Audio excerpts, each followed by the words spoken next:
बच्चों, यदि आपके पिता आपके चाचा से बात नहीं करते हैं, आपके घर बुआ नहीं आती है, आपके दादा दादी से आपके पिता का बिहेव ठीक नहीं है, तो आप अपने पिता को ठीक करें कि जो अपने माँ बाप का नहीं हुआ आपका क्या होगा, जो अपने भाई का नहीं हुआ। दोस्तों कहते हैं ना कि राम इसलिए जीत गए थे, लक्ष्मण साथ थे, कृष्ण इसलिए जीत के बलराम साथ थे। मैं एक ही बात पे मेरे आज के मुद्दे को रखता हूं कि परिवार से बड़ा जन्म भूमि, जन्म जननी, कर्म भूमि, इन सब से ऊपर कुछ नहीं है। आप अपनी जन्म भूमि को, अपनी जननी को, उसके बाद अपने कर्म को ईमानदारी से करो। आज मैं कोचिंग चलाता हूं, मेरे पास एक बच्चा आता महाराज, मैंने आपको अभी एग्जांपल दिया, विश्वास क्या चीज होती है। आज कल या परसों एक एडमिशन मेरे पास हुआ, औरंगाबाद से गोविंद एक परिवार आया, प्योर मराठी थे वो, ऐसा नहीं कि अपने प्रवासी थे, प्योर मराठी थे, और अपनी गुड़िया को छोड़ के गए।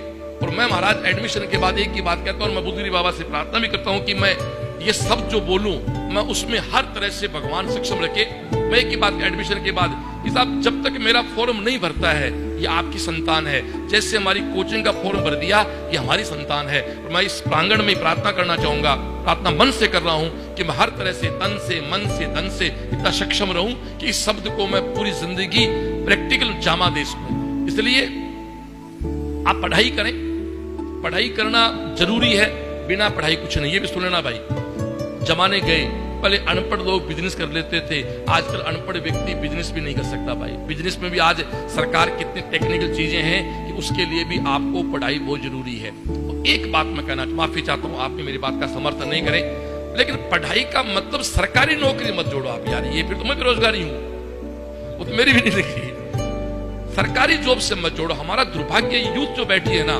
मैं एक कहना चाहता हूं कि आप बेटा पढ़ाई को सरकारी नौकरी से मत जोड़ो। अपने यहाँ क्या कि सरकारी जॉब लग जाए ना, बस तो पढ़ाई है। कोई गांव में साहब पढ़ लो, नौकरी को लगी ने, या गांव में बूढ़िया भी, तू भाई क्या ले पढ़ो, अरे यार तू क्या ले पढ़ो।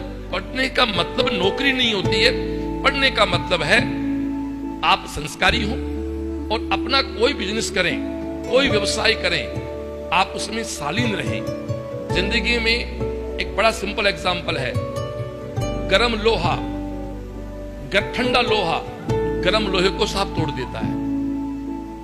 ठंडे लोहा हथौड़ा होता है, लोहार भाई लोहा गरम करता है, उस गरम लोहे पे ठंडे लोहे की चोट मारता है तो ठंडा लोहा गरम लोहे को छद्र बना देता है। इसलिए जिंदगी में कूल रहो, मेरा डायलॉग है, कूल रहो मूल रहो, कूल रहो मूल रहो। मूल का मतलब है कि जो आपके गुण हैं आप उनमें रहो। कई बार महाराज क्या हुआ है कि कई टावर नकल में लाग जा, नकल में क्या हुआ है, छबे जी के चक्कर में दुबे जी बढ़ जा। नकल से कुछ नहीं होना। मूल का मतलब पता क्या है, मैं इस पॉइंट पे बात करता हूं। मां के गर्भ में हमारे अंदर गुण आ गए, जिसको डीएनए बोलते हैं। आप सब जानते हो, आर्ट्स के बच्चे भी जानते हैं इसको, तो कि डीएनए का मतलब है आदमी के खून की जांच करके पता लगता है पिता कौन है, वो डीएनए तो है ना। तो डीएनए आपके मां के गर्भ में पिता और माता के कारण आपके एक डीएनए है, वो कभी चेंज नहीं हो सकता। जैसे हो सकता है बात आपके समझ में कम आई हो, एक बगीचा है अपना, मड्डी में बगीचा है पीछे, एक बगीचे में एक लाल गुलाब है, एक पीला गुलाब है, एक सफेद गुलाब है। एक ही क्यारी में 3 अलग अलग रंग गुलाब है, क्यारी वही है, पानी वही है, उसकी जो केयर करता है उसको अपन माली भाई कहते हैं। माली कोई जात नहीं, माली का मतलब होता है जो बागवान भाई वही है।